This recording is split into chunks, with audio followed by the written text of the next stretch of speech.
Ce matin, j'ai intitulé mon message « Jésus, le rachat ». Le rachat, et nous allons voir un peu plus loin de quoi il s'agit. Mais avant de commencer, je voulais présenter ce moment et prier pour que Dieu, par son assistance, nous accorde sa grâce. Éternel, Dieu Tout-Puissant, Dieu de grâce, de compassion et de miséricorde, nous savons que sans toi, nous ne pouvons rien faire. Et c'est pour cela que je t'invite ce matin à présider au milieu de nous. Merci encore pour ta présence et pour l'assistance de ton Saint-Esprit, car c'est par ton Saint-Esprit que tu convaincs de péché, de jugement et de justice. Dès à présent, prends le plein contrôle de tout ce qui va être dit, que tout soit pour la seule gloire de ton nom. Je t'ai prié au nom de Jésus-Christ de Nazareth. Amen. Voilà.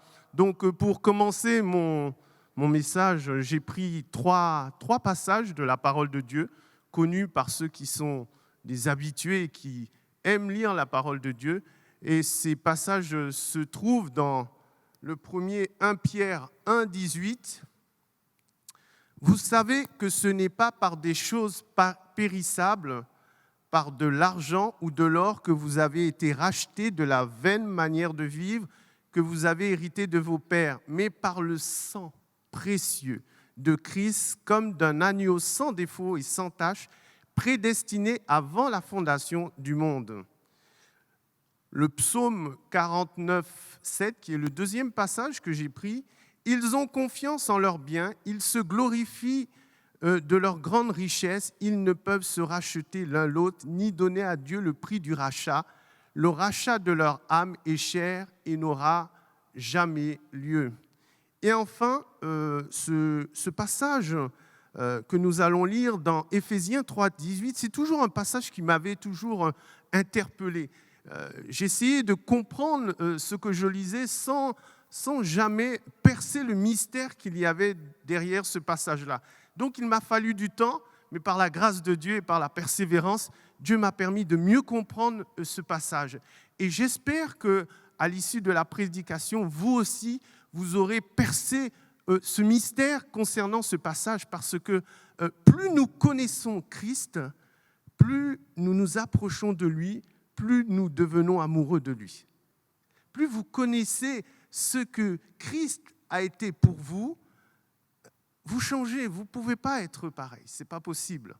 Vous êtes changé, renouvelé. Et donc nous avons besoin, nous en tant que chrétiens, vous savez, de vous à moi, nous devrions être les gens les plus heureux du monde. Les gens devraient nous envier de la joie, de la paix, de la grâce, de la miséricorde que Dieu nous accorde. Nous devrions faire des gens qui ne connaissent pas Dieu, des gens jaloux de nous parce que nous le connaissons intimement et personnellement. Et donc, ce passage qui se trouve dans Éphésiens 3, 18, vous puissiez comprendre avec tous les saints quelle est la largeur, la longueur, la profondeur et la hauteur, et connaître l'amour de Christ qui surpasse toute connaissance. Amen. Et connaître l'amour de Christ qui surpasse toute connaissance. Et cela afin d'être fondé et enraciné en Christ. C'est-à-dire que par la connaissance de cet amour à notre égard, nous devenons des gens qui sommes presque indéboulonnables. C'est-à-dire que comme tu connais que Dieu t'aime, rien ne peut, comme dit le passage dans Romains, qui nous séparera de l'amour de Dieu? Quand tu connais ce que ta vie a représenté pour Dieu et la valeur de ta vie aux yeux de Dieu, non, tu ne peux plus être le même. Ta vie doit radicalement changer. Il y a des gens qui viennent au monde en pensant que leur vie est une vie inutile, qui n'a pas de sens, qui n'a pas de valeur. Et vous savez, lorsqu'on est jeune, on est un peu téméraire à l'égard de nos parents lorsqu'on sait qu'on n'obtient pas tout ce qu'on veut. On leur dit « Mais papa, pourquoi je suis venu au monde? Pourquoi ?» Voilà, on dit des paroles insensées. Et des gens peuvent même critiquer le fait d'être avec des parents comme ce que l'on a. Mais lorsqu'on réalise que Dieu Jésus-Christ est mort pour chacun de nous, c'est que nous avons une valeur particulière à ses yeux. Vous savez, lorsque le diable s'est rébellé contre le Seigneur et qu'il est parti avec un tiers des anges, on ne nous dit pas dans la parole de Dieu que Dieu a fait quelque chose pour pouvoir rétablir cette situation. Mais lorsque l'homme a péché, cela a été différent pour chacun de nous. Dieu s'est impliqué personnellement. Personnellement. Quand je vous dis qu'il s'est impliqué personnellement, il s'est impliqué personnellement. Vous savez, Dieu n'a pas fait seulement de nous sauver, il nous a rachetés et il a mêlé son sang avec le nôtre. Il a mêlé son sang avec le nôtre, de telle sorte que nous avons du sang royal au-dedans de nous. Et quand je vous dis ça, ce n'est pas quelque chose sorti de mon chapeau, c'est la parole de Dieu qui nous l'atteste. Vous savez, au jour d'aujourd'hui, on voit des choses qui peuvent scandaliser. Lorsque vous voyez le mariage de Meghan et de Harry, combien pour rentrer dans une famille royale, c'est compliqué parce que tu as une couleur, quelle que soit ta couleur, quelle que soit ta condition, toi qui crois en Jésus-Christ, sache qu'il a mêlé son sang avec le tien.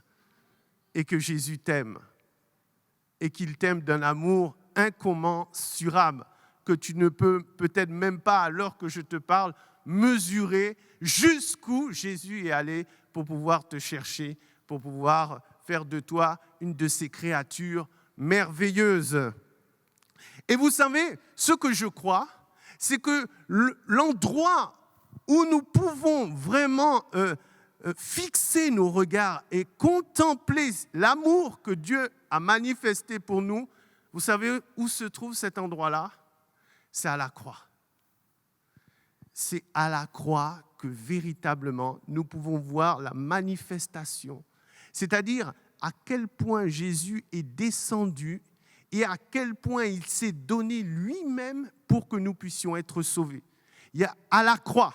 C'est-à-dire que c'est en fixant la croix et ce qu'il a été capable de faire à la croix pour toi que tu peux réaliser combien Dieu t'aime, combien il nous aime, combien il est celui qui, plus que n'importe quelle autre personne, nous aime.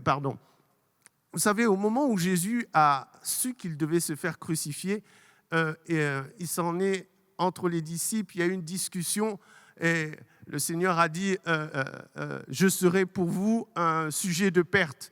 Et Pierre est venu et il a dit à Jésus, il a dit moi non, Seigneur, pas moi. Non, moi j'irai jusqu'à mourir pour toi. Mourir pour toi, je suis prêt à mourir pour toi. Donc le Seigneur lui a dit Pierre, avant que le coq ne chante 3 fois, tu m'auras renié 3 fois. Et donc, il est parti et Pierre était, et je pense sincèrement sincère lorsqu'il a dit ces choses-là. Et vous savez, nous tous, nous pouvons avoir des relations ou notre relation dans le mariage où nous disons sincèrement avec la personne avec qui nous allons fonder notre vie, je t'aime, que ça soit le malheur, quoi que ce soit, je serai avec toi. Dans le mauvais comme dans le bon, je serai avec toi. Mais bien souvent, le peu d'années nous montre le contraire. C'est-à-dire que dans les difficultés, bien souvent, chacun prend son bord et bye bye, les promesses, on ne se tient pas. Les engagements, c'était que pour un temps. Quand les difficultés arrivent, bien souvent, chacun se disperse. Mais Jésus n'est pas celui qui, lorsque l'adversité est venue, s'est dispersé. Il est resté jusqu'au bout. Il est resté jusqu'au bout. Il est fidèle. Il est fidèle, il est resté. Et donc Pierre qui était sincère et qui pensait qu'il pouvait nous sauver en donnant sa propre vie, nous a démontré tout le contraire. Vous savez, le diable nous connaît parfaitement. Lorsque Job a été tenté, le diable a voulu encore prouver à Dieu que l'homme n'était pas responsable, que l'homme allait le maudire s'il lui prenait la vie. C'est pour ça qu'il a dit peau pour peau. Tout ce qu'un homme a, il le donne pour sa vie. Tout ce qu'un homme a, il le donne pour sa vie. Qu'est-ce que tu es prêt à donner pour que le Seigneur pour le Seigneur Jésus? Qu'est-ce que tu es prêt à faire? Jusqu'où tu es prêt? Jusqu'où peut aller ton engagement à l'égard du Seigneur? Parce que là, nous allons voir aujourd'hui ce que Dieu a été capable de faire pour te sauver. Mais toi, maintenant, qu'est-ce que tu es prêt à faire pour justement justifier et pour pouvoir suivre le Seigneur? Parce que c'est de ça dont nous avons besoin. Vous savez, lorsqu'on amène les gens à Christ, on leur dit toujours, venez, le Seigneur va faire un miracle pour vous, Dieu va faire quelque chose. Mais il a déjà fait quelque chose pour lui. Avant même qu'il demande, il l'a déjà fait pour lui. Il l'a payé à la croix, il a versé son sang. Son sang a déjà coulé pour toi. Donc lorsque nous venons demander quelque chose, nous sommes dans l'erreur parce que ce que tu as besoin, il l'a déjà accompli sur la croix. Et lorsque tu acceptes le Seigneur, tout ce qu'il a est à toi. Tout ce qu'il a est à toi. C'est pour ça, par Christ, nous avons sagesse, nous avons intelligence, nous avons paix, nous avons joie, nous avons bonheur. Celui qui est en Christ, nous avons ces choses-là. Il nous les a données. Donc, nous n'avons pas besoin de faire la promotion ou de faire croire aux gens qu'en venant, ils vont obtenir. Et vous savez, lorsqu'on prêche l'évangile comme ça, les gens viennent avec le but de toujours recevoir. Et lorsqu'ils ne reçoivent pas, ils sont déçus. Ou alors, ils se tiennent à l'écart. Ou alors, il y en a même qui renoncent en fin de compte. Parce que nous n'avons pas prêché le vrai évangile. Et le vrai évangile, c'est Jésus-Christ crucifié. C'est cet évangile. Et vous savez, l'apôtre Paul l'avait compris. Il avait dit, je n'ai point honte de l'évangile, car c'est puissance de Dieu pour le salut de quiconque croit. Comment pouvait-il avoir honte? Mais oui, nous prêchons un Dieu crucifié. Est-ce que vous comprenez? Nous parlons d'un Dieu qui sauve, mais lorsque nous le prêchons crucifié. Comment les gens peuvent-ils croire? Comment ton Dieu que tu prêches, c'est le même crucifié dont tu me parles? Il y a un problème. Je ne comprends pas. C'est pour ça que les Juifs demandaient des miracles. Mais Paul prêchait Christ, mais crucifié. Je prêche Christ, mais crucifié. Et quand Galate, à un moment donné, s'est éparpillé, il a dit aux Galates, mais qui vous a fasciné au point partir, vous, aux yeux de qui Christ a été peint crucifié. Vraiment, la clé de notre sanctification, c'est Christ et Christ crucifié. C'est lui qui, par son sang, nous sauve, nous délivre, nous guérit, nous restaure. Et vous savez que chacun de nous, en tant que chrétien, lorsque nous acceptons Christ, Christ a pour nous une vie. Nous avons en lui une espérance et une vie nouvelle parce qu'il a déjà payé à la croix la dette qui te permet d'être sauvé. Et donc quand tu viens à lui, il a un projet d'avenir pour toi. Il sait, il a un plan. Il sait ce qu'il va faire avec toi. Parce que tu as confiance en lui et parce que tu as cru en lui. Et donc, je crois que la meilleure, comme je l'ai dit, la meilleure expression de l'amour de Christ se trouve à la croix. Mais avant de comprendre cela, il faut connaître dans quel état Dieu est venu te rechercher toi-même. Parce que parfois, on ne sait pas. Vous savez, moi, quand j'étais jeune, et je suis issu d'un milieu catholique, j'allais faire ma première communion, j'ai fait ma première communion, ma seconde communion, enfin, j'ai fait tout ce qu'il fallait faire. J'ai même fait plein de choses, j'ai pris les deniers, comment on appelle qu'on est, on est tout jeune, enfant de cœur, merci. Ah, peut-être que déjà, voilà, enfant de cœur. Et lorsqu'on devait confesser, parfois j'allais au confessionnal, et quand j'allais, mais j'arrivais même pas à trouver des péchés qui pouvaient me caractériser. Donc devant le prêtre, j'étais même obligé d'inventer des péchés. Tellement l'aveuglement tellement l'aveuglement sur nos vies parfois peuvent nous laisser dans une totale ignorance des choses qui sont sur nos vies et qui sont une condamnation pour toi.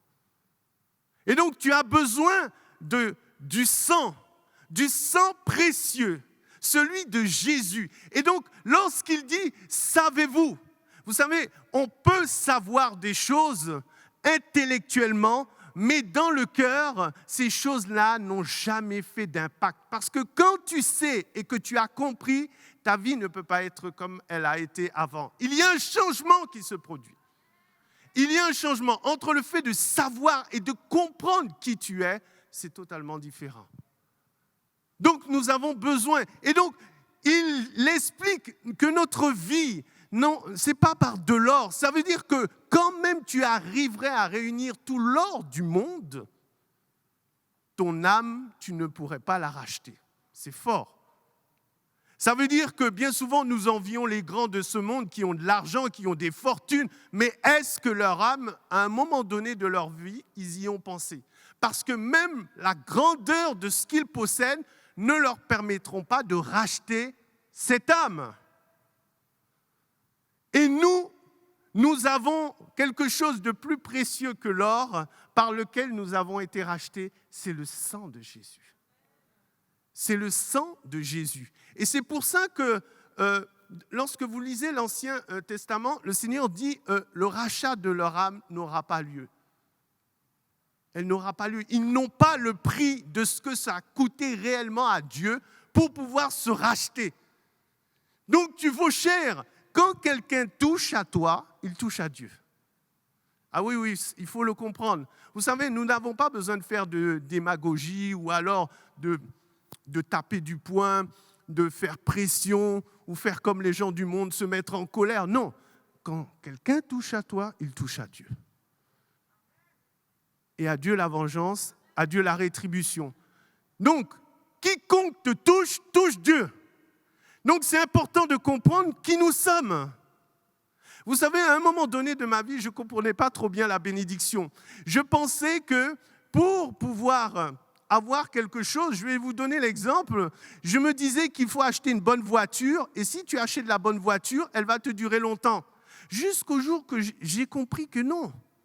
Ce n'est pas la voiture en soi qui est importante, c'est la bénédiction sur ta vie qui rend cette voiture importante. Et donc, si elle doit durer, c'est par la grâce et la bénédiction qui est sur ta vie. Non pas la voiture. Tu peux acheter même une voiture comme ci, comme ça. Mais si la bénédiction de Dieu est sur ta vie, cette voiture va te durer le temps qu'elle doit te durer. C'est la grâce de Dieu sur ta vie qui fait la différence. Rien d'autre. Tout ce que nous avons, c'est-à-dire que nous, en tant que chrétiens, nous devrions être comme des gens qui possédons rien, mais qui avons tout. En fin de compte, tu penses que tu n'as rien, mais tu as tout. Tu n'as pas besoin d'avoir un avion. Lorsque tu as besoin de partir, tu dis « Seigneur, donne-moi un billet ». Mais oui, pourquoi t'embarrasser à entretenir un avion, d'acheter des millions d'un avion? Si tu as besoin de voyager, tu demandes au Seigneur. Mais oui, Dieu, lorsqu'il est venu, mais par sa grâce, il nous a rachetés de la vaine manière de vivre. Il a fait de nous de nouvelles créatures. Nous sommes des prototypes. Mais plus que des prototypes, nous sommes la réplique de celui qui a été, de Jésus-Christ, de Nazareth. Vous savez, Jésus, vraiment, s'est abaissé. Je veux que vous puissiez le comprendre. Jésus s'est vraiment abaissé. Qui, au milieu de tout, vous savez, lorsque vous parlez de religion, faites attention. On n'est pas tous, toutes les religions ne se valent pas. C'est faux. Il n'y en a qu'un seul qui a versé son sang. Il n'y en a qu'un seul qui a versé son sang. Trouvez-moi une religion où vous voyez un Dieu qui aime au point sa créature, qu'il va mourir pour sa créature, qu'il va verser son sang pour que tu sois sauvé. Il n'y a que Jésus, il n'y a que le sang de Jésus qui nous sauve. Il n'y a qu'un seul sang, il n'y en a pas plusieurs. Il n'y a qu'un seul Dieu. Je veux que vous puissiez l'entendre, il n'y a qu'un seul Dieu. Jésus dira, je suis le chemin, la vérité, la vie. Nul ne vient au Père que par le Fils. Personne d'autre ne peut t'amener aussi directement à Dieu le Père que Jésus-Christ, car lui seul a versé son sang. Lui seul a versé son sang. Il n'y a que son sang qui parle plus parfaitement devant le Père. Donc quand tu as besoin, ne prends pas des détours, des directions. Il n'y a qu'une direction à prendre, celle de Jésus-Christ de Nazareth, le seul qui te conduise à Dieu le Père, le seul qui a payé pour chacun de nous, le seul qui a versé son sang. Et Jésus a fait vraiment quelque chose d'extraordinaire. Vous savez, Jésus, c'est vraiment le créateur des cieux et de la terre. Je veux que vous puissiez le comprendre pour réaliser quelle dimension il a fallu pour qu'il descende jusqu'à toi, jusqu'au milieu de toi pour pouvoir te sauver. Vous savez, ce n'était pas facile. Ça n'a pas été facile pour Dieu. Lorsque vous êtes grand, c'est comme si vous demandiez à quelqu'un d'immensément riche, du jour au lendemain, de perdre tout ce qu'il avait et de se retrouver au niveau d'un mendiant pour pouvoir sauver la créature. Il va vous dire, mais non, tu es fou, toi. Tu es fou. Et pourtant, c'est ce que Jésus a fait parfaitement. Il s'est abaissé. Il s'est humilié. Mais il ne s'est pas humilié, seulement humilié, mais on vous dit qu'il s'est humilié jusqu'à la mort de la croix.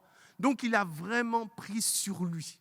C'est-à-dire qu'il était parfaitement Dieu et parfaitement homme. Mais il n'est pas venu avec ses attributs. Est-ce que vous comprenez, avec ses attributs de Dieu? Non, il est venu en tant qu'homme, avec tout le poids que repose sur la vie d'un homme. On nous dit qu'il est né d'une femme, née sous la loi. C'est-à-dire qu'il a été aussi exigeant à l'égard de la loi. Tout en étant parfaitement homme, il a parfaitement respecté la loi. Parfaitement respecté la loi. Là où l'homme était incapable, parce que nous péchons tous, je ne vais pas vous inventer, chacun de nous, nous péchons. Nous pouvons pécher en pensée, en parole, en action, en omission. Nous péchons tous. Nous tous, nous sommes pécheurs. Vous savez, devant Dieu, parfois, on aime à dire « Ah, mais celui-là, c'est un grand criminel. » Mais devant Dieu, tu es autant grand criminel que l'autre qui est grand criminel. Tu le mesures avec ta mesure. Mais devant Dieu, nous tous, nous sommes des criminels. Et pourtant, il vient pour des criminels, pour les sauver. Il vient te sauver, toi, l'un des plus grands criminels. Alors des fois, on a ce genre de conversation. « Ah, mais non, ne va pas avec un tel, c'est un voyou, c'est un bandit. » Mais sache que ce bandit, Dieu l'aime aussi et que c'est pour lui aussi qu'il a versé son sang. Donc, lorsque vous êtes dehors et que vous voulez apporter de cet évangile, n'ayez pas peur de qui vous rencontrez, parce que n'importe qui sur cette planète a besoin du sang de Jésus-Christ de Nazareth pour pouvoir être sauvé. N'importe qui, que ce soit la plus petite personne, que ce soit la plus grande, n'importe qui, aucune personne ne pourra être sauvée si ce n'est par ce sang. Nous ne pouvons pas racheter nos âmes. Aucune de nos âmes ne pourra être rachetée par un bien matériel. Elle ne le peut que par le sang de Jésus-Christ de Nazareth. Il n'y a qu'un chemin étroit et resserré mène ce chemin, mais c'est le chemin qui mène à la vie éternelle. Oui, nous avons besoin de comprendre. Et Jésus est venu au milieu des siens. Écoutez la parole. Jésus est venu au milieu des siens. Il était la lumière du monde, la lumière qui lui est dans le monde, qui éclaire tout homme entrant dans le monde. Il est venu au milieu des siens, les siens ne l'ont pas reconnu. Jésus-Christ, le Fils de Dieu, créateur des cieux et de la terre, qui t'a créé, vient au milieu des siens, aucun ne l'a reconnu. Lorsqu'il s'est fait circoncis, il y a 2 personnes qui ont rendu témoignage. Anne, la prophétesse, dont on nous dit qu'elle est mariée 7 ans et elle est devenue veuve et qu'elle servait le Seigneur assidûment, nuit et jour, par la prière et le jeûne, et Siméon, à qui Dieu avait dit qu'il allait voir son avènement avant qu'il ne meure. 2 personnes l'ont reconnu. Mais au jour d'aujourd'hui, je suis content que de 2, nous soyons tous ce que nous sommes, qu'il l'ayons reconnu comme le Sauveur, le véritable, le Fils du Dieu vivant. Il est venu au milieu des siens et les siens ne l'ont pas reconnu. Il s'est abaissé. C'est-à-dire que son humanité était telle, son dépouillement était tel, que les gens n'ont même rien décelé de lui d'une quelconque royauté. C'est incroyable. Ça veut dire que vous pouviez le croiser comme ça sans savoir que c'était Jésus, le Fils de Dieu, qui était en train de marcher avec vous. Si vous n'aviez pas une révélation de Dieu le Père, c'était impossible de discerner que ce Jésus, c'était celui qui devait nous sauver. Mais il y a Jean qui l'a reconnu. Il a dit lorsqu'il l'a vu, « Voici l'agneau de Dieu qui ôte le péché du monde. » Voici l'agneau de Dieu qui ôte le péché du monde. Aujourd'hui, le seul qui soit capable d'ôter le péché encore aujourd'hui du monde, c'est ce Jésus-Christ. Jésus-Christ crucifié, Jésus sur la croix. Et vous savez, Jésus, lorsqu'il est rentré dans son ministère et qu'il a commencé à faire des miracles, les disciples voyaient bien que des choses extraordinaires se passaient. Mais pour Jésus, son objectif, c'était la croix. Il a dit, il me tarde. Je dois être baptisé d'un baptême et il me tarde. En fin de compte, Jésus ne pouvait pas manifester autre chose que ce qu'il était. Donc, il faisait des miracles. Mais l'importance cruciale de la vie de Jésus, c'était son sacrifice. C'était de mourir pour nous tous, afin que nous soyons sauvés, afin que chacun de nous puissions être restaurés, afin que nous puissions être réconciliés avec Dieu le Père. Et jusqu'au bout, il a été, c'est-à-dire même devant ses bourreaux, il n'a dit aucun mot. Vous savez, lorsque vous êtes accusé injustement, bien souvent on croit légitime de pouvoir se défendre. C'est la vérité. Lorsque vous voyez qu'une promotion vous échappe alors que vous auriez dû l'avoir, bien souvent vous prenez du zèle, de la force, de l'énergie pour aller frapper derrière la porte du directeur et dire « Directeur, là il y a un problème ». Mais lui, tout en sachant qu'il n'avait rien commis, a accepté l'inacceptable. Vous savez, Jésus est un exemple que nous devons suivre, parce que c'est le modèle parfait de ce qu'il est bon que nous fassions pour pouvoir recevoir de ces promesses-là. Nous devrions être comme des moutons au milieu des loups. Des gens bons à l'extrême.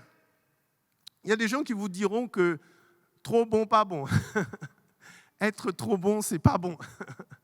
Mais lorsqu'on regarde Jésus, on voit que c'était quelqu'un de sincèrement, vraiment, c'est l'incarnation de l'amour de Dieu sur terre. Si tu voulais chercher l'amour, il fallait regarder à Jésus. Il fallait fixer tes regards sur Jésus. Donc nous avons à apprendre sur ce qu'est l'amour. Vous savez, le monde nous enseigne sur l'amour ce que c'est.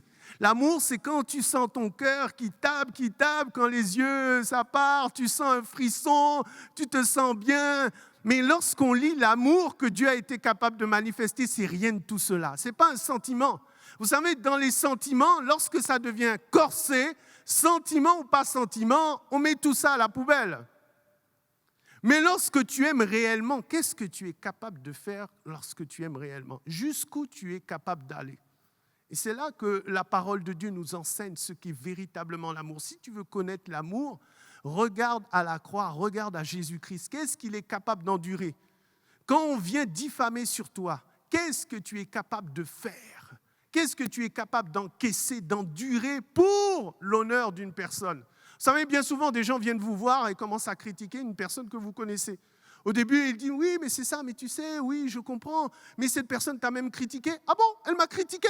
Ah oui, mais je vais tout te dire sur ses affaires. » Et là, vous commencez à déballer tout ce que vous connaissez sur la personne, sans avoir même fait état, sans même avoir dit « Non, mais bon, je laisse ça de côté. Non, je lui donne, je ne dis rien. » Non, lorsqu'on commence vous commencez à dévoiler toutes les affaires de l'autre personne, parce qu'elle vous a blessé. Mais là, blessé, meurtri, il continue à nous aimer. Dieu n'a pas attendu qu'on l'aime pour pouvoir nous aimer. Il nous a aimés avant que nous puissions même commencer à l'aimer. Est-ce que vous connaissez un amour comme celui-là? Quelqu'un qui vous aime avant même que vous puissiez l'aimer. C'est le Seigneur. c'est le Seigneur. Il a été accusé par les souverains sacrificateurs. Il a été renié par ceux avec qui il était. Il a été, Ponce Pilate est venu. Ponce Pilate, qui était quand même juge, c'est-à-dire c'est un juge qui s'est lavé les mains en fin de compte. Un juge, normalement, est là pour rendre la justice. Quand tu discernes qu'il y a de l'injustice, tu dois statuer. Tu ne dois pas dire « je vais faire confiance au peuple ». Il n'a pas pris. Pourtant, il a dit « je me lave mes mains de ce juste ». Et il l'a laissé entre les mains de ses bourreaux. Et Jésus, pendant ce temps-là, il n'a rien dit. Il n'a rien dit. Malgré cela, quand même si cela ne suffisait pas, on l'a cloué sur la croix, on l'a percé. Les bandits qui étaient à côté de lui l'injuriaient. Il n'a rien dit. La seule chose qu'il a été capable de dire, « Père, pardonne-leur, car ils ne savent pas ce qu'ils font. » Ça veut dire que Jésus a démontré que quelle que soit la situation, quelle que soit la violence, la haine, la colère, l'amour devait triompher. Il a démontré que quel que soit ce que tu passes comme situation, l'amour peut triompher. L'amour est plus fort que toutes ces personnes qui étaient contre lui. Il a démontré. Et donc nous qui sommes enfants de Dieu, nous qui avons l'Esprit de Dieu, nous devrions être comme lui. Est-ce que vous êtes d'accord avec moi? En théorie ou en pratique? La Bible dit, comment peux-tu aimer Dieu que tu ne vois pas et ton frère qui est en face de toi, tu ne l'aimes pas? Tu es un menteur. Comment peux-tu, toi qui aimes Dieu, rester chez toi toute seule, te contenter de ta propre vie et ne pas te soucier de tes frères et de tes sœurs? Tu es en train de te séduire. Parce que Jésus aurait pu rester sur son trône de gloire et puis se soucier de lui. Avec tout ce qu'il avait à faire, ça n'aurait eu aucun impact à son niveau. Pourquoi il s'est soucié d'une créature comme nous? Pourquoi il s'est abaissé à notre niveau? C'est pour ça que David dira, mais qu'est-ce que l'homme pour que tu te soucies à ce point de lui? Sache que ta vie a de la valeur. Je veux qu'en sortant d'ici, tu puisses ne plus avoir de confusion. Parfois, on passe par la maladie, on dit « Seigneur, tu m'as abandonné ». C'est faux. Comment Dieu peut t'abandonner s'il a versé son sang pour toi? Il ne peut pas. Il ne peut pas. Tu peux passer une situation, on ne comprend pas toujours tout. On ne sait pas toujours tout. Mais sur une chose dont on doit être sûr, c'est l'amour de Dieu à ton égard, quelle que soit la situation. Parce que quand tu étais dans le péché, il s'est donné pour toi. À combien plus forte raison, maintenant que tu lui appartiens, il t'aime encore plus. Donc, nous ne devons pas avoir d'incertitude ou être ballottés. Non, il nous aime et il nous aimera toujours. L'amour de Dieu pour nous est un amour inconditionnel. Inconditionnel. Il nous aime et il n'attend rien en retour. Dieu n'attend rien en retour. Il t'aime parce que c'est sa nature de t'aimer. C'est sa nature de t'aimer. Et donc, lorsqu'il a été crucifié, vous savez, ce n'était pas facile. Et vous savez, je vais vous lire un passage pour qu'on comprenne bien pourquoi les Juifs aujourd'hui ne comprennent pas trop Jésus. Pourquoi ils ne comprennent pas? Dans l'Ancien Testament, il y a un verset qui dit, l'Exode 23:7, « Tu ne prononceras point de sentence inique et tu ne feras point mourir l'innocent et le juste, car je n'absoudrai point le coupable. » Amen. Donc, tu ne prononceras point de sentence inique et tu ne feras point mourir l'innocent et le juste. C'est-à-dire que Jésus était-il innocent sur la croix? Dites-moi. Oui. Voici l'agneau de Dieu qui ôte le péché du monde. Et comme je l'ai lu tout à l'heure, c'est comme d'un agneau préparé. Et donc il était saint, c'est-à-dire en parfaite communion, parfaite relation avec Dieu. Il était innocent. Donc il n'avait pas un cœur enclin à faire le mal. Et il était sans tache. Quoi qu'il ait été tenté, il n'a commis aucun péché. Et pourtant, on le retrouve crucifié. Et lorsqu'on lit ce passage, le Seigneur, Dieu dit dans sa parole que c'est le coupable qui doit payer, pas l'innocent. C'est le coupable. Donc, il est innocent pour des coupables. Mais la loi de Dieu est la loi de Dieu. On ne déroge pas à la loi de Dieu. Vous savez, c'est comme lorsque vous lisez l'histoire des Médès, où il disait, mais roi, tu as prononcé une loi, la loi, tu ne peux pas la changer. Non, non, non, non, ce que tu as dit est irrévocable. Et la loi de Dieu est irrévocable. Dieu a dit que c'est celui qui a péché qui doit mourir. Et donc, nous voyons sur le bois un innocent. Comment Dieu va justifier le coupable alors que sa loi dit que c'est le coupable qui doit mourir et non pas l'innocent? Donc là, les Juifs, ils ne comprennent pas. Ils ne comprennent pas comment Jésus a pu, à notre place, prendre cela et nous justifier. Ils ne comprennent pas. Est-ce que vous voyez là où je veux en venir ? C'est le coupable. C'est comme si un jour au tribunal, vous êtes coupable et puis on vous dit, voilà, il y a quelqu'un qui est venu à la place de cet homme et c'est lui qu'on va condamner à la place du meurtrier de votre enfant. Vous allez dire quoi ? Pardon ? Non, moi je veux que le meurtrier paye pour ce qu'il a commis. Je ne veux pas savoir s'il y a un innocent qui vient à sa place. Ça, je ne veux pas le savoir. Et la loi de Dieu est telle qu'elle, c'est-à-dire que Dieu sanctionne avant tout le coupable. Et comment nous qui étions coupables, sommes-nous d'un seul coup devenus justes aux yeux de Dieu ? Et vous savez, lorsque Jésus a accompli cela, la loi, lorsque vous lisez Romains, la loi et les prophètes, ils sont d'accord en fin de compte. Ils disent oui, ils applaudissent. Ils applaudissent parce que Jésus a rempli parfaitement les conditions qui permettaient à celui qui était coupable de pouvoir, par l'intermédiaire de quelqu'un qui a payé la rançon, donc Jésus, de pouvoir être justifié. Vous voyez, c'est incroyable. À la base, rien ne pouvait nous sauver, mais par la mort de Jésus, nous avons été sauvés. Et je vais vous expliquer cela. Un jour, j'ai entendu un témoignage d'un homme qui a raconté qu'il s'est fait arrêter par des policiers. Et donc, il s'est fait arrêter parce qu'il était en infraction. Et donc, les policiers viennent et lui disent, et le verbalisent. Donc, ils lui donnent un PV. Mais au moment de lui donner le PV, il reconnaît que c'est un homme de Dieu. Et il dit, mais je ne vous avais pas reconnu. Donc, il dit, j'annule la contravention. Alors, l'homme de Dieu lui a dit, non, si tu veux être vraiment dans la justesse de ce qu'il faut faire, tu dois payer la contravention. Est-ce que vous comprenez ?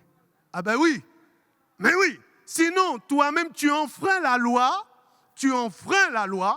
Non, mais sérieusement, tu enfreins la loi pour pouvoir justifier une personne. Mais la loi, elle n'est pas d'accord avec tes principes. Il faut que tu payes. Mais c'est la vérité. Bon, comme c'est nous, il n'y a pas de caméra, soi-disant, bon. Mais Jésus, ce n'est pas comme ça. Lorsque Dieu a vu le pécheur, il a dit non, il faut que tu boives la coupe de malédiction. Et donc, c'est pour ça que lorsqu'il était à Gethsémane, il priait, il dit, mais éloigne de moi cette coupe. Parce qu'il voyait qu'il devait non seulement payer de sa vie, déjà qu'il était innocent, mais en plus il devait boire la coupe de malédiction de tous nos péchés commis pour pouvoir nous justifier devant le Père. Donc vous comprenez que ça n'a pas été facile. Et lorsqu'il a bu, vous savez, Jésus, le Saint-Esprit, Dieu, ils sont en parfaite communion. C'est-à-dire depuis le commencement, ils ne se sont jamais séparés. Et donc, c'est comme quand vous aimez quelqu'un et que vous ne voulez pas vous séparer. Il y a une dualité. Vous voyez, quand on entend les histoires, Roméo et Juliette, ils s'aiment tellement que voilà, ils ne peuvent pas se séparer. Mais avec Jésus, Dieu le Père et le Saint-Esprit, ils ne peuvent pas se séparer. Mais à un moment donné, lorsque Jésus a pris la coupe de malédiction et qu'il est devenu péché, Dieu s'est éloigné de lui. Dieu s'est éloigné de lui, parce que Dieu n'est pas dans le péché. Et donc cette séparation, cette souffrance morale, mais physique aussi, qu'il a dû prendre sur lui pour te sauver. Non, nous n'avons pas un petit Dieu. Je n'ai pas honte de l'Évangile. Non, je n'ai pas honte de l'Évangile. C'est puissance de Dieu pour le salut de quiconque croit. Vous savez, dans la vie, on n'a pas besoin de tout ce que le monde nous propose. On a lui, on est heureux. C'est vrai, je ne sais pas pour vous, mais pour moi, de savoir que Dieu m'aime, c'est voilà. Dieu nous aime et c'est la seule chose dans laquelle nous devons capitaliser notre vie. Il est véritablement son amour. Je n'ai aucune ambiguïté sur la nature de son amour à mon égard. Aucune ambiguïté, parce que je sais que son amour est vrai. Vous savez, il y a des gens qui vous aiment, non parce qu'ils ont des sentiments, mais parce qu'ils peuvent obtenir des choses de vous. Alors donc, ils montrent une façade d'eux pour pouvoir obtenir, mais derrière, dans leur cœur, il n'y a pas d'amour en fin de compte. Il y a de la convoitise. Parfois, il y a des gens qui vous aiment plus par possession, mais dans le cœur, il n'y a déjà pas de place pour vous. Lorsqu'ils vous parlent, ils ne vous parlent pas sincèrement. C'est-à-dire, il y a un masque devant eux. Et bien souvent, c'est quand vous continuez avec eux, vous réalisez avec qui vous êtes. Mais Jésus, il est limpide, il est clair. Tu te vois au-dedans de lui. Il est sincère. Tout ce que Dieu dit sur nous dans sa parole, c'est la vérité. Dieu nous aime. Dieu nous aime. Dieu est un Dieu merveilleux. Il n'y en a point d'autre. Vous savez, quand je vous dis ça, je suis totalement convaincu qu'il n'y a point d'autre Dieu que ce Dieu que nous servons. Et ton âme est chère à ses yeux. Ta vie est précieuse à ses yeux. Donc tout ce qu'il t'arrive, qui peut te chagriner, le chagrine. Tout ce qui t'arrive, qui t'éloigne de lui, le chagrine. Tout ce que tu peux faire pour l'attrister, le chagrine. Parce qu'il voit tout ce qu'il déploie chaque jour pour que tu restes dans sa communion, dans sa relation avec lui. Oui, notre âme est précieuse parce qu'elle a la couleur et la valeur du sang de Jésus-Christ de Nazareth. Sérieusement, nous devrions être les gens les plus explosifs du monde. Sérieusement, Covid ou pas Covid, moi, ça ne me concerne pas. Quand je dis concerne pas, je veux dire, mais je ne me laisse pas abattre par tout ce qui abat le monde. Dieu est dans son trône et son trône est inébranlable. Est-ce que vous comprenez ?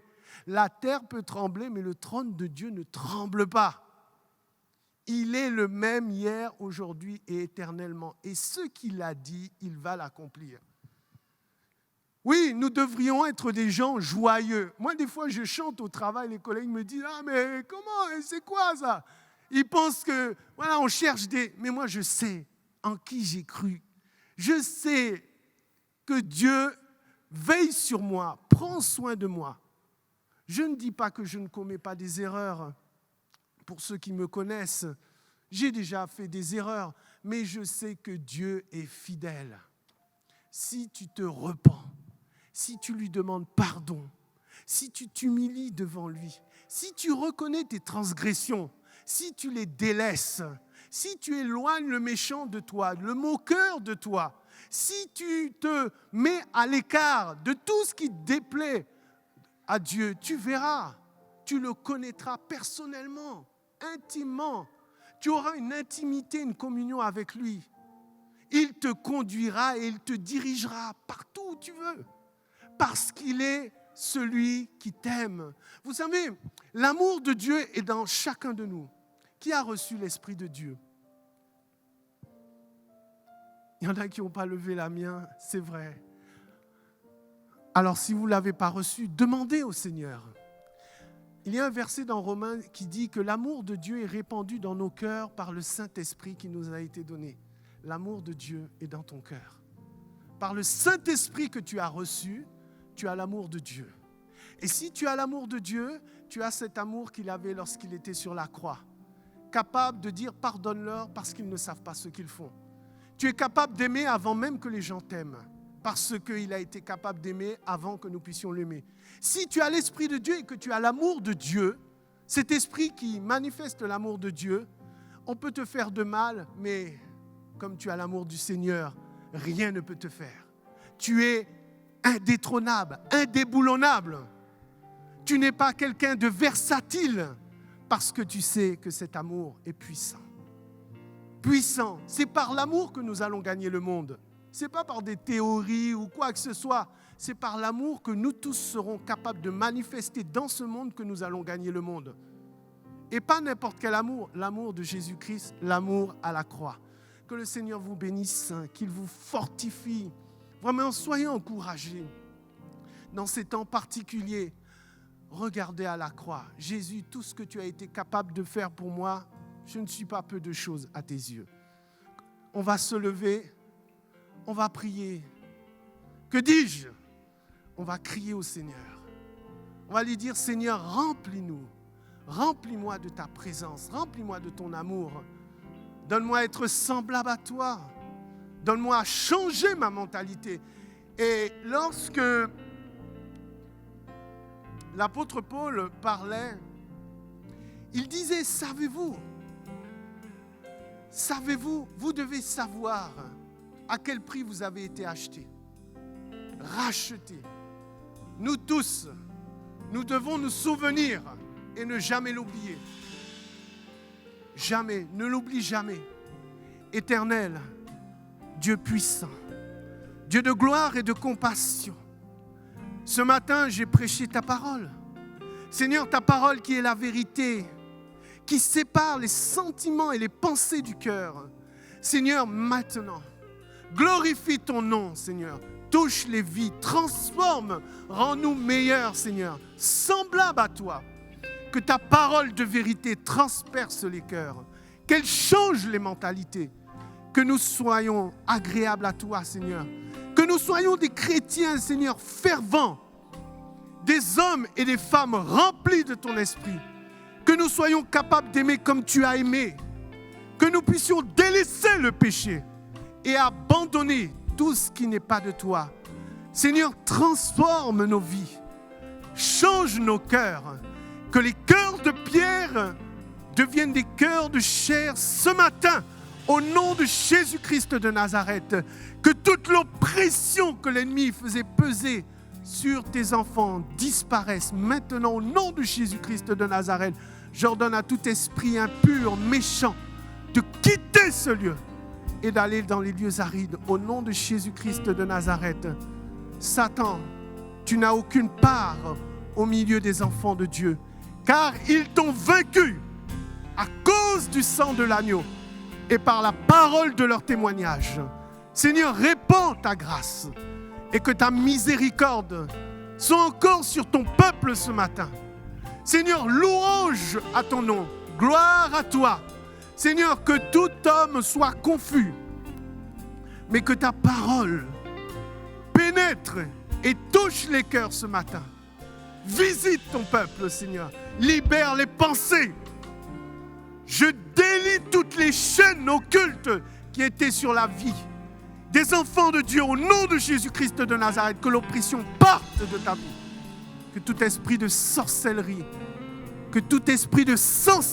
soit chassé de ce lieu. Au nom de Jésus-Christ de Nazareth.